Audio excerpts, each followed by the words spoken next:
Is any American military base across the Gulf region truly safe anymore, or has Iran shattered that illusion once and for all? Watch as dramatic footage appears to capture Iran launching a devastating strike on a U.S. military base in Jordan, exposing the Gulf battlefield. Shocking visuals show Iran's deadly missile barrage slamming into a U.S. base in Jordan with devastating force and precision. Watch as massive explosions rip through Jordan, with one U.S. soldier still missing and 4 others reportedly injured in the attack. This comes after Donald Trump ordered missile and drone strikes against Iran for an unprecedented 8th consecutive day of military operations. Are America's regional allies secretly helping Iran target U.S. air bases with precise intelligence, or is something even more alarming unfolding behind the scenes? After allegations of intelligence leaks involving Jordan, attention is now shifting to another key U.S. ally in the Gulf. Has Kuwait become the latest flashpoint in Iran's campaign against American military deployments across the region? Why is the IRGC openly urging Kuwaitis to oppose the presence of American forces on their soil? In a strongly worded statement, is Tehran making its most ambitious and controversial claim of the conflict so far? As the IRGC expands its list of alleged targets beyond Israel to U.S. military installations across the Gulf, the regional stakes appear to be rising dramatically. In one of its strongest statements yet, the IRGC declared that every Muslim has a duty to eliminate them, referring to American forces stationed in Kuwait.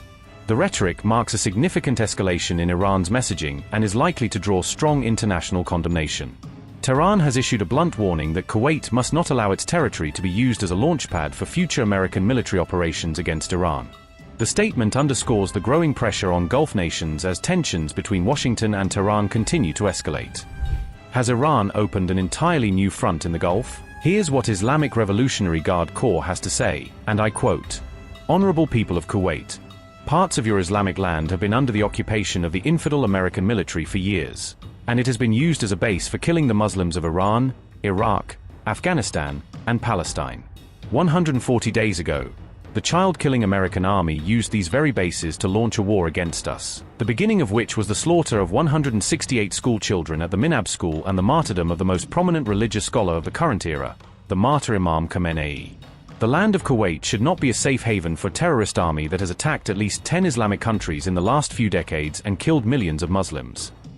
This army is, according to the fatwas of scholars of all Islamic sects and denominations, an aggressor against Muslim lands, and its blood is forfeit. It is the duty of every Muslim to eliminate them by any means possible and cleanse Muslim lands of their filthy presence.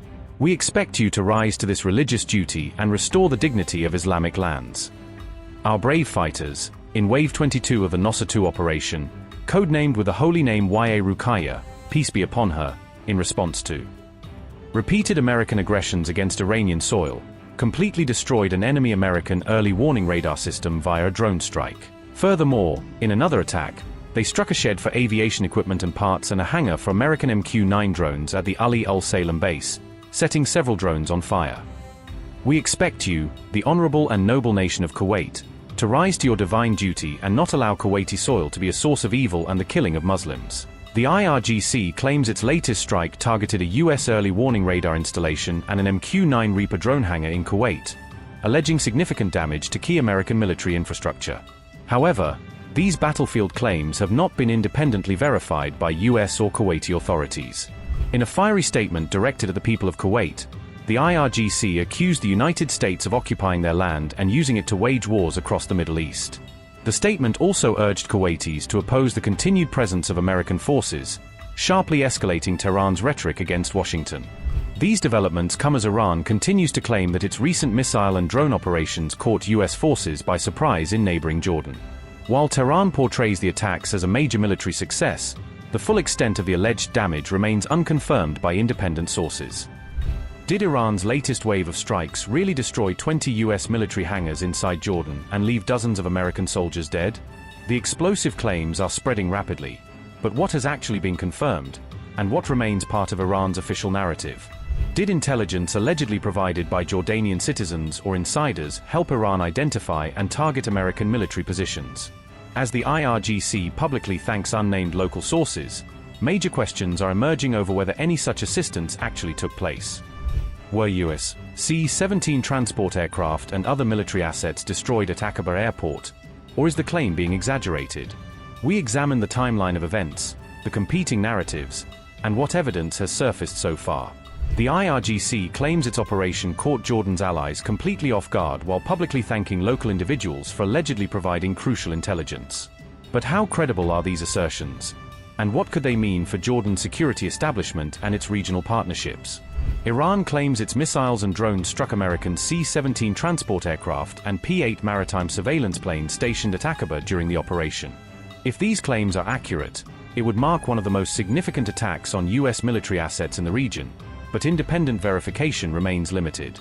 The IRGC says the 21st and 22nd waves of Operation Nasr 2 unleashed another round of coordinated missile and drone strikes against U.S. military targets. Tehran is describing the attacks as devastating successes, although many of the battlefield claims have yet to be independently confirmed. Iran launched a fresh wave of missiles at U.S. military targets across the Middle East as the conflict entered another dangerous phase. Multiple missile launches were reported from different parts of Iran, signaling a broad escalation in the regional confrontation. Kuwait said its air defenses engaged hostile Iranian drones after detecting multiple aerial threats entering its airspace. Statement by General Staff of Kuwaiti Armed Forces said, and I quote, "Kuwaiti air defenses are currently confronting attacks by hostile drones, following the sinful Iranian aggression." The General Staff of the Army notes that any explosion sounds heard are the result of air defense systems intercepting the hostile attacks. Everyone is requested to adhere to the security and safety instructions issued by the competent authorities. Unquote. Bahrain activated air raid sirens and urged residents to seek shelter as regional missile threats intensified. The U.S. Embassy warned that central Manama could face potential threats as security conditions rapidly deteriorated. Statement by U.S. Embassy in Bahrain said, and I quote, "The U.S. Embassy has information to suggest that Iran may seek to target unspecified locations in central Manama. We urge all Americans to remain vigilant, follow local authorities' instructions, and review the latest guidance from the U.S. Embassy." Unquote. The IRGC claimed responsibility for a second attack targeting the U.S. military base at Al-Tanf in southeastern Syria. Iranian-linked reports said the latest operation struck a U.S. Special Operations Command Center in what they described as a surprise attack. The IRGC claimed it launched missile strikes targeting U.S. military aircraft at Jordan's Al-Azraq Air Base during its latest operation. The IRGC said the missile attack inflicted what it described as severe damage on several American military assets at the base. Iran's Islamic Revolutionary Guard Corps claimed local Jordanian sources provided intelligence that helped identify U.S. military targets. The IRGC claimed its strikes destroyed 20 hangars used by U.S. forces at Al-Azraq Air Base in Jordan. Iran also claimed the attack damaged U.S. C-17 military transport aircraft and P-8 maritime surveillance aircraft stationed at the base. Iran's latest missile campaign came as the United States carried out a 9th consecutive night of strikes on Iranian targets. Statement by CENTCOM said, and I quote, "CENTCOM began conducting a new wave of strikes against Iran at 7 p.m. Eastern Time today for the 9th consecutive night. The strikes will continue degrading Iranian military capabilities used to attack commercial vessels and civilian mariners transiting the Strait of Hormuz." Unquote. Statement by CENTCOM said, and I quote, "U.S. Central Command, CENTCOM, successfully completed the 9th consecutive evening of strikes against Iran, July 19th, at 10 p.m. Eastern Time. CENTCOM assets targeted Iranian military command centers, air defense and coastal surveillance sites, maritime capabilities, missile and drone launch sites, and communications networks to further diminish Iran's ability to attack commercial vessels and civilian mariners transiting the Strait of Hormuz. The U.S. military is holding Iran accountable at the Commander-in-Chief's direction. CENTCOM forces remain highly vigilant, focused, lethal, and ready." Unquote. Explosions were reported across southern Iran and around the northwestern city of Tabriz during the latest round of attacks. Chabahar, Konarak, and Mahahar were among the locations reportedly hit in the newest wave of American strikes. President Trump said the United States had struck Iran very hard again tonight as operations continued. Trump said the latest military action honored American service members killed during the conflict. Well, we feel very badly, but you know, those great people, those great patriots were out there fighting that Iran cannot have a nuclear weapon. Iran has been very, very badly damaged. They've lost everything almost militarily. They've got very little left. They've got some missiles. They've got some drones. They've got some manufacturing ability, not much. We control the strait. They don't control anything. So we'll see what happens. But we hit them very hard again tonight. And we did that in honor of the probably three. It's probably three as opposed to two. Great patriots. This is a far bigger job that we're doing. We were doing a little job of stopping them from having a certain capability. Now we're just ending it. So it's really not the same thing. What we're doing now is we're ending any chance where they could have a nuclear missile. If you look at it, after a week and a half, not 4 weeks, a week and a half, 2 weeks, we stopped them from probably, but I don't want to have the word probably. CENTCOM said U.S. naval forces redirected 6 vessels while enforcing its maritime blockade operations against Iran. U.S. officials said another vessel was disabled as Washington tightened its naval blockade campaign. CENTCOM confirmed unidentified human remains were recovered following Iran's missile strike on a U.S. position in Jordan. The discovery came days after 2 U.S. service members were killed in the July 17th attack. CENTCOM also confirmed a U.S. service member was killed in northern Iraq on July 18th. The U.S. military said the service member died during the detonation of captured Iranian drone ordnance. A second U.S. service member was wounded in the same incident and continues to receive medical treatment. Iran-aligned Iraqi armed groups threaten fresh attacks on U.S. bases if Washington expands the war. The Islamic resistance in Iraq vowed to strike American interests with full force if the conflict widens further. The latest escalation comes as a senior aide to Mujtaba Khamenei outlined how Iran adapted its strategy to counter Trump's wartime tactics. I came to the Ministry of Foreign Affairs from there, and for about 3 days, we were completely cut off from everything. We were only trying to find out who was alive and who had been martyred. I didn't even have definitive news about the president. Of course, news arrived that day that he had not been martyred, but we had no communication. I saw the president for the first time 3 days after the start of the war. I perhaps saw Mr. Larijani 5 days later, and the first meeting took place 6 days later in a secure location, where 3 of the members of that meeting were later martyred. It was set what we should do if a certain code occurred.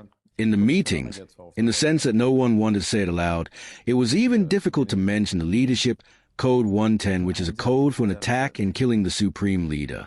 Everyone knew what Code 110 meant, that if Code 110 happened, we would do a certain thing. It was written and approved, and the leader himself had seen and confirmed it. That is why the responsive attacks began immediately, and it began very systematically and organized. We weren't surprised at all. You can neither threaten us nor bribe us. In the negotiations before the 12-day war, they had come to bribe, not to bribe me, to bribe the Islamic Republic, saying we will do this and that, we will build this and that. I told them there that our enrichment is not for sale. This is something the people of Iran for 20 years have endured sanctions for. Scientists have shed their blood. Can we sell it? You say you'll build a power plant for me. What are you building? I said there, no bribes and no threats. You have to threaten someone who is afraid. What worked very well for us was that it sent a very important message to the world. Despite the war and despite all this, no change has occurred, nor will occur, in the policies, principles, and ideals of the Islamic Republic. All the people and ministers we meet, friend and enemy, they say Iran emerged stronger from this war. This is their own expression. Iran astonished the world. Iran showed its real power. They say, we just realized that your atomic bomb is the Strait of Hormuz. We have been looking for something else until now. The world has realized that Iran is strong. This might actually have been our greatest victory.